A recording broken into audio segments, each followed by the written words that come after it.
Boa tarde. Eu queria fazer uma breve explicação sobre uma dúvida que está muito recorrente e com razão, né? É tudo muito novo, um processo bastante difícil, né? Para a maior parte das empresas e principalmente por causa dos prazos e da correria, tá? Então eu quero explicar. Qual é o prazo que demora para depois que você assina o contrato com a medicina do trabalho, no nosso caso específico, né? Para depois você poder realizar os exames já com apontamento de risco para eles serem enviados para o E-Social, né? Porque assim, o E-Social ele é sobre apontamento de riscos para o funcionário nas empresas. Então, um exame sem o PCMSO concluído, sem os laudos de apontamento de risco, ele não tem nenhum efeito e de fato, ele nem sobe para os sistemas todos que transmitem para o E-Social. Então, o primeiro passo, assinou o contrato, nós acionamos os engenheiros que vão fazer os laudos das empresas, esses engenheiros agendam uma visita técnica, eles vão até as empresas, colhem as informações necessárias para que seja feito um laudo de engenharia, de saúde e segurança do trabalhador, que nessa fase de E-Social só pode realmente ser feito por engenheiro mesmo, não pode mais ser feito por técnicos, certo? O que acontece? Esse engenheiro tem que subir as informações desse laudo ao órgão competente ao qual ele é vinculado, que no caso aqui de São Paulo é o CREA. O CREA, em tempos normais, ele demora coisa de algumas horas, poucas horas para devolver um laudo validado. Ele está demorando dias, pelo movimento, por todos a sobrecarga, né, dessa época que nós estamos, onde todas as empresas estão tendo que se adequar ao E-Social. Então, o laudo, depois que vai para o CREA, ele demora alguns dias para voltar para as mãos desse engenheiro, porque só depois de validado ele pode subir para as plataformas, certo? Assim que o engenheiro sobe esses laudos, nós já precisamos ter em mãos a planilha que nós enviamos quando for assinado o contrato, com os dados todos de cada coluna daquela planilha preenchidos para cada funcionário. O mais importante de todos é o número de matrícula, mas depois eu vou fazer um vídeo só sobre o número de matrícula, tá bom?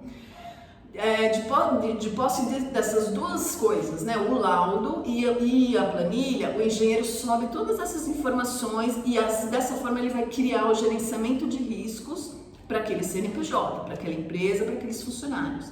Depois disso, serão caracterizados os EPIs que são necessários.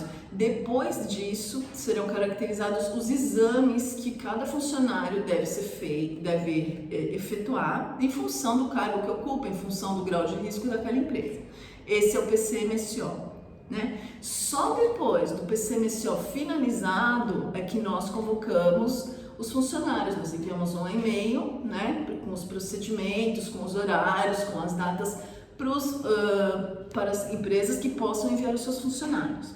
Esse processo, normalmente, numa fase em que não tem esse congestionamento todo, ele demora no máximo 5 dias, certo? Com o congestionamento da forma como nós estamos vendo, ele tem levado mais de 10 dias, bem mais de 10 dias. Então, assim como eu tenho informação de outras medicinas do trabalho que estão pedindo prazo de 60 dias para poder liberar um PCMSO. Não é brincadeira, assim, né?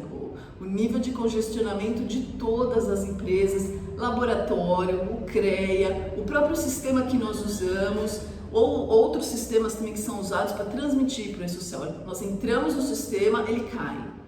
Está muito complicado, está muito congestionado, né? Então eu só gostaria de fazer esse alerta e para que todos assim fiquemos a par de que o processo nesse momento ele está levando um pouco mais de tempo. Não é falta de vontade, é simplesmente logística, né? Se você parar para pensar que os grupos que começaram a transmitir agora em 10 de janeiro simplesmente são os grupos mais que abrigam o maior número de empresas do território nacional. Então, por aí a gente já consegue fazer uma noção, né, de como realmente está.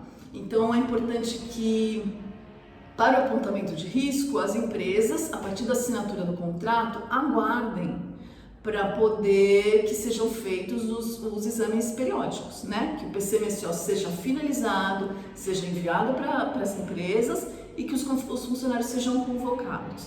Sobre os admissionais, eu já fiz um outro vídeo, tá aqui no mesmo canal, tá disponível aqui também, tá bom? Então acredito que eu tenha tirado todas as dúvidas e obrigada, um abraço.